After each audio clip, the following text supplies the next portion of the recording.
Rail দুর্ঘটনায় প্রাণ গেল এক কিশোরের।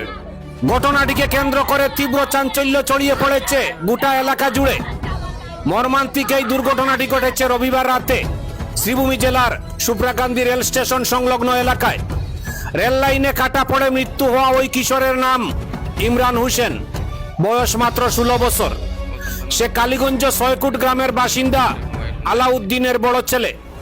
পারিবারিক সূত্রে জানা গেছে ইমরান শারীরিক ও মানসিকভাবে প্রতিবন্ধী ছিল। প্রতিদিনের মতোই রবিবার রাতেও খাওয়া দাওয়া শেষ করে পরিবারের সবার সাথে সে ঘুমিয়ে পড়ে, কিন্তু রাত অনুমানিক 1টা নাগাদ পরিবারের সবার অলক্ষ্যে ঘরের দরজা খুলে সে বাইরে বেরিয়ে যায় এবং নিখোঁজ হয়। পরবর্তীতে গভীর রাতে ইমরানের মায়ের ঘুম ভাঙলে তিনি ছেলেকে ঘরে না দেখে খোঁজাখুঁজি শুরু করেন, কিন্তু কোথাও তার সন্ধান মেলেনি। অবশেষে সোমবার ভোরের আলো ফুটতেই বাড়িতে আসে সেই নির্মম ও দুঃসংবাদ।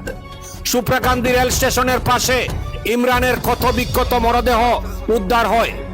এই খবর পৌঁছানো মাত্রই কান্নায় ভেঙে পড়ে গোটা পরিবার। এদিকে ঘটনার খবর পেয়ে সকালে রেল পুলিশ দ্রুত ঘটনাস্থলে পৌঁছায়। পুলিশ লাইন থেকে ক্ষতবিক্ষত মরদেহটি উদ্ধার করে ময়নাতদন্তের জন্য শ্রীভূমি অসামরিক হাসপাতালে পাঠায়। ময়নাতদন্ত শেষে বিকেলে কিশোর ইমরানের মৃতদেহ যখন গ্রামে ফিরিয়ে আনা হয়, তখন পরিবার সহ পুরো গ্রাম জুড়ে কান্নার রোল উঠে।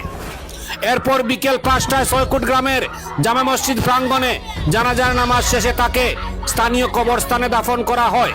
16 বছরের এক প্রতিবন্ধী কিশোরের এমন আকস্মিক ও নির্মম মৃত্যুতে গোটা 6 গ্রাম জুড়ে এখন গভীর শোকের ছায়া নেমে এসেছে।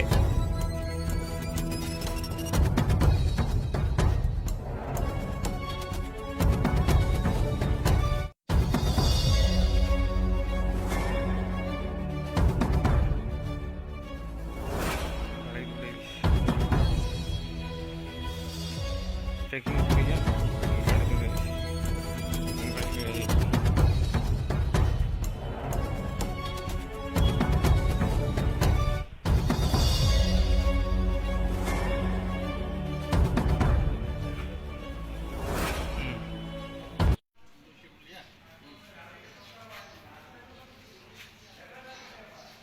ও তান্তানা রোগী মানে ডেড বডিটা খাওয়াই সমঝাই দিছি। রিপোর্টার আছে।